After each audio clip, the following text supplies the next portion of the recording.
Bonjour à tous, c'est ingénieur Célestin Cavassier, l'ingénieur BTP formateur en logiciel ingénieur. Aujourd'hui, nous allons faire l'interopérabilité entre le logiciel Robot Structural Analysis et le logiciel IDEA Statica. Nous avons déjà eu à faire des tutos là-dessus. C'est pour ça, pour la première fois qu'on voit l'interopérabilité qu'il y a.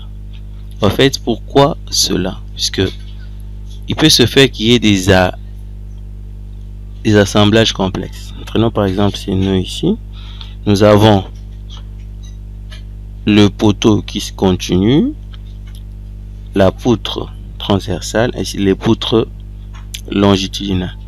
Ajouté à cela, il y a la présence de contrevenants.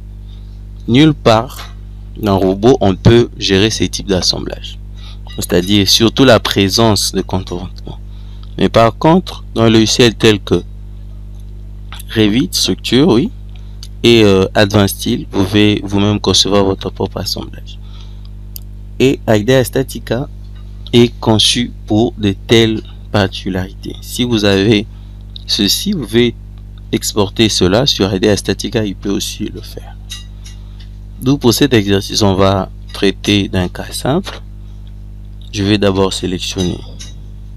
Je sélectionne le nœud, y compris la barre. Je viens sur module complémentaire. IDEA Statica, il est déjà ici. Une fois que vous installez IDEA Statica, il va lui-même venir là. Vous l'installez et vous activez le plugin. Donc c'est direct. Donc il n'y a pas trop à s'en faire. Je clique là-bas. Et j'ai ici de signaler que ce logiciel ici IDEA Statica est en interopérabilité avec plein d'autres logiciels de calcul de structure, dont nous pouvons citer Robot Structural Analysis, Revit, Stade Pro, SAP 2000, Etaps, Consteel, ainsi de suite. Bon, les numéros, nous sommes au niveau du nœud 39. Je viens là. Et une fois que je viens au niveau du nœud 39, il va le sélectionner ainsi. Je change, je prends le nœud 34. Le nœud 34, vous voyez, il est là. Ça, c'était j'ai exporté. Le nœud 34.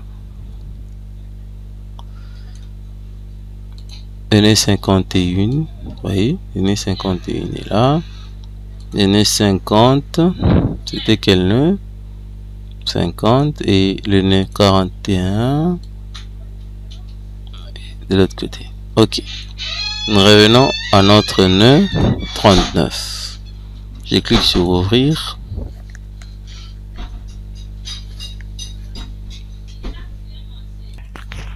En exportant, qu'est-ce qui est exporté exactement? Nous avons le profilé.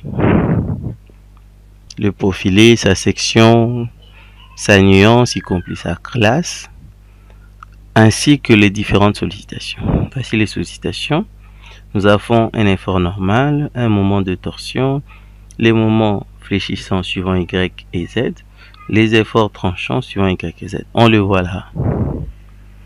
Les éléments suivant la combinaison élue et les combinaisons à LS. Voici l'effort que nous avons. Moins 51. Pourquoi ça? C'est par rapport au signe, puisque c'est un effort de compression. L'effort tranchant suivant Y et l'autre effort tranchant suivant Z. Nous sommes là, suivant Y, suivant Z. Voici les systèmes, les nœuds. Donc ce qui est positif par rapport de l'autre côté. Voici les différentes orientations. Le moment de torsion ici c'est nul, vous voyez, 0, il n'y a pas de torsion. Et moment fléchissant suivant Y, ça existe. Et suivant Z, c'est quasiment faible. Ok. Maintenant, nous allons concevoir l'assemblage. Ici, comme l'élément est unique, je vais venir ici, sur opération. Je vais devoir ajouter ça. Vous voyez ici, par exemple, sur opération, si vous avez de cornières, vous pouvez les rassembler là. Ça, on fera ça prochainement. On va traiter cet assemblage complexe. Nous venons ici.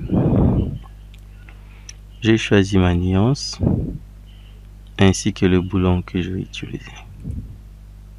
OK. Par défaut, il place 4 boulons. C'est à nous-mêmes de choisir selon la disposition. Et cette section du béton est aussi par défaut. Pied des poteaux, la classe, l'épaisseur et les différents décalages. La tige, c'est ce que nous venons de choisir. Longueur d'ancrage DD 120. Type d'ancrage, c'est droit. On peut aussi prendre plaquettes circulaires. Ouais, les plaquettes sont là. Soit plaquettes rectangulaires. Ça dépend de nous. Et lorsqu'on prend les plaquettes, on peut les dimensionner.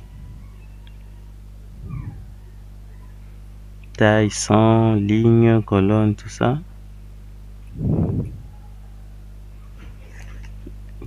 60 par exemple. OK.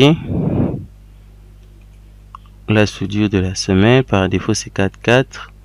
Maintenant la fondation. Décalage 20-20.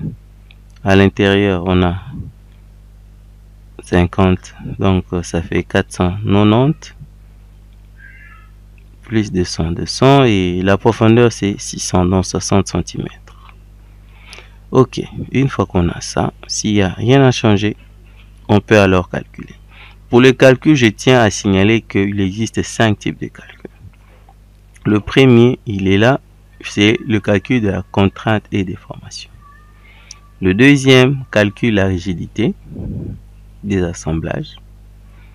Le troisième, calcule la capacité de conception. Vérifier l'assemblage avec sa charge maximale.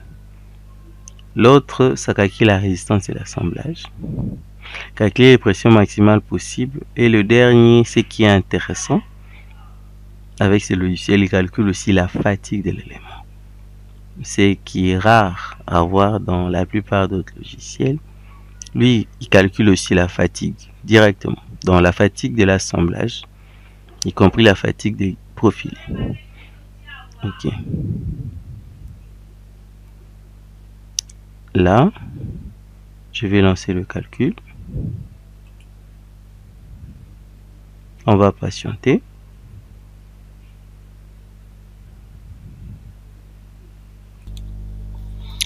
Le calcul étant fait, voici les détails, l'analyse, les platines, la tige, c'est-à-dire mes boulons, la soudure, le bloc de béton. L'évoilement n'étant pas calculé, pour le calculer c'est simple, c'est pas complexe. Vous allez sur vérification.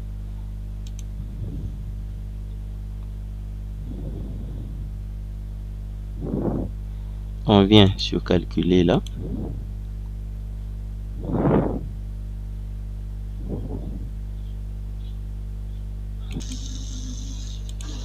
On prend contrainte déformation voilement.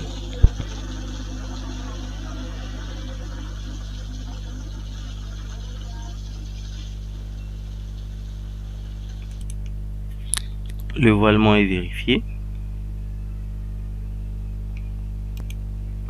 Le voilement est vérifié. On peut voir les différents résultats. Les contraintes équivalentes. Contraintes de von Mises, les contraintes de Tresca. Ça c'est par rapport à l'analyse. On peut voir les détails sur la platine, toujours en analysant les contraintes équivalentes.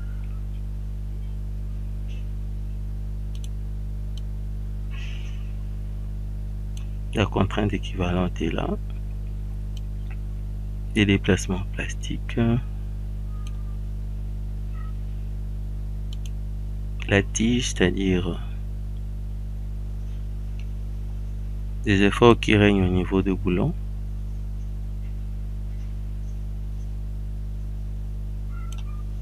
Il suffit de dérouler ici pour voir les détails de calcul avec les formules utilisées. Ce sont les différentes formules qui vont apparaître au niveau de la note de calcul. Effort dans le boulon pour que les efforts en question apparaissent. Voici l'effort de traction.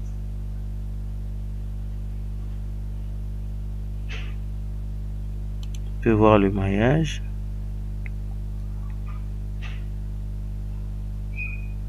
Contrainte dans le béton. La contrainte qui règne à ces niveaux-ci. Lorsqu'il y a compression. Des déformations plastiques. Voici la cartographie des déformations plastiques. Stress in contact. Ok, on va alors vérifier les autres éléments. On va vérifier maintenant la fatigue.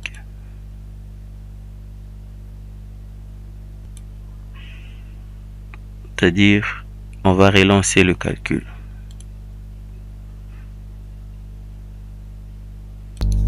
Le calcul à la fatigue étant fait, au niveau de la platine, donc c'est 0 inférieur à 5%. Et pour les tiges, c'est pas calculé. Donc nous sommes au niveau de la vérification.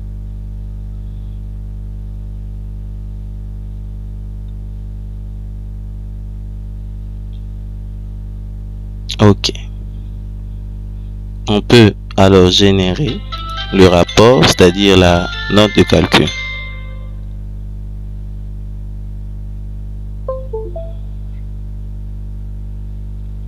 La note de calcul étant générée, pour l'analyse contrainte déformation,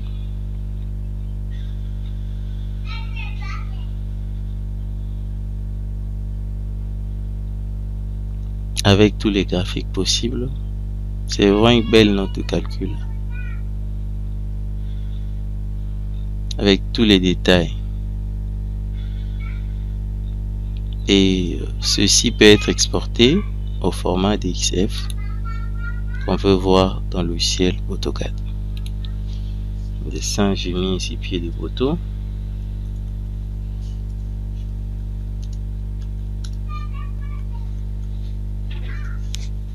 Enregistré. On peut alors l'ouvrir sur AutoCAD.